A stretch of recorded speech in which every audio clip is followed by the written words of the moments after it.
Bismillahirrahmanirrahim. Salam koperasi, satukan kekuatan menuju sejahtera. Semangat BSI, gercep, geber, juara. Assalamualaikum warahmatullahi wabarakatuh. Innal hamdalillah nahmaduhu wa nasta'inuhu wa nastaghfiruh wa na'udzubillahi min sururi anfusina wa min sayyiati amalina may yahdihillahu fala mudhillalah wa man yudlil fala hadiyalah. Asyhadu an la ilaha illallah wa asyhadu anna Muhammadan abduhu wa rasuluh. Amma ba'd. Insan Baraya dimanapun berada, syukur alhamdulillah kita bertemu lagi di channel YouTube Koperasi Baitur Rahim ini. Sangat menggembirakan buat saya, Taufik Abdurrahman, selaku Ketua Umum Koperasi Baitur Rahim Syariah Indonesia. Insan Baraya, kita semua tahu penyebaran agama Islam di Jazirah Arab begitu singkat, 22 tahun dan tersebar di Jazirah Arab.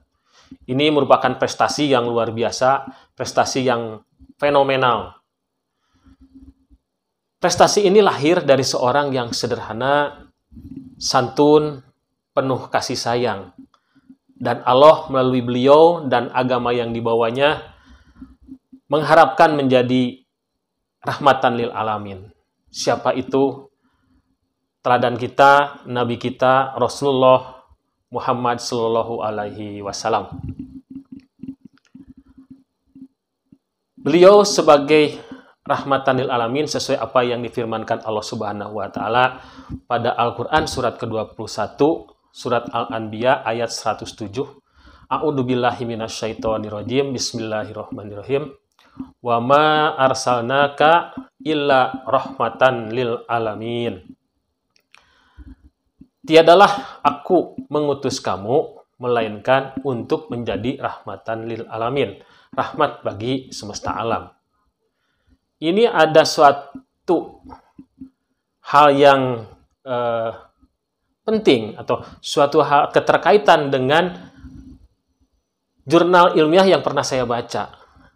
Jurnal ilmiah merupakan penelitian dari mantan Rektor UIN Jakarta, Bapak Profesor Dr. Harun Nasution, dalam bukunya Islam Ditinjau dari Berbagai Aspek.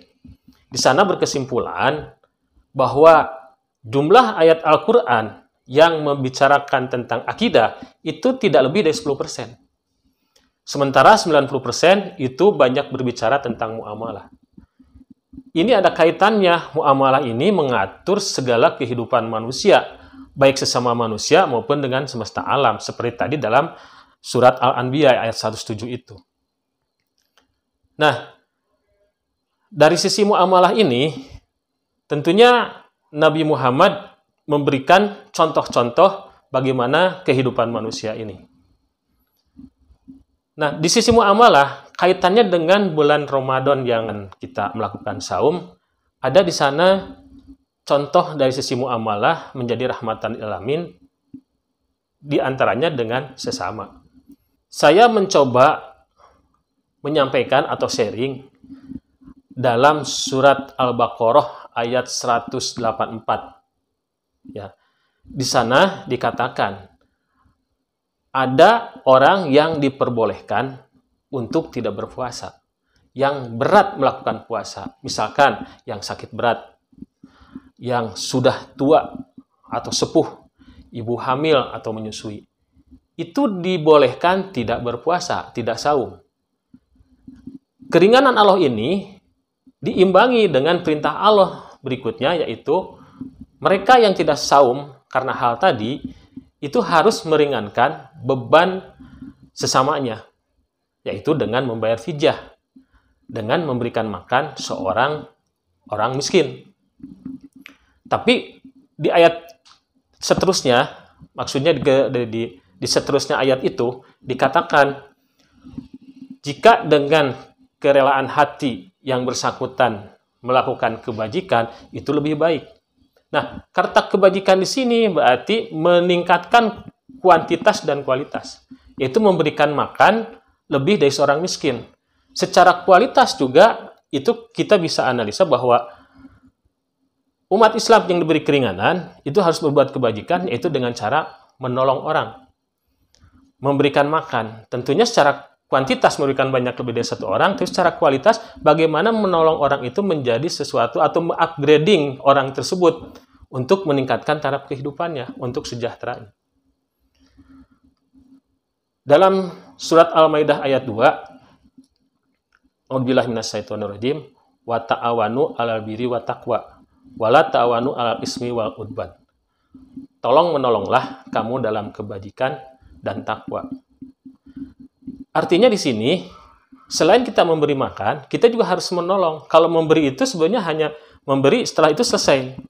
Tapi kalau menolong, bagaimana mengupayakan orang itu naik level. Dari miskin menjadi bisa mandiri, kemudian jadi sejahtera, dan bisa berbagi ke yang lain. Nah, di sini sesama manusia harus menolong itu. Artinya harus saling tolong-menolong antar sesama untuk meningkatkan kesejahteraan bersama.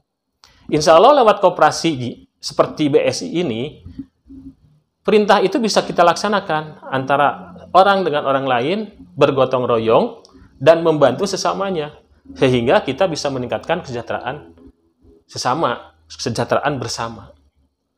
Jadi itu suatu bukti bahwa Islam itu merupakan rahmatan lil alamin untuk bisa meningkatkan kesejahteraan bersama.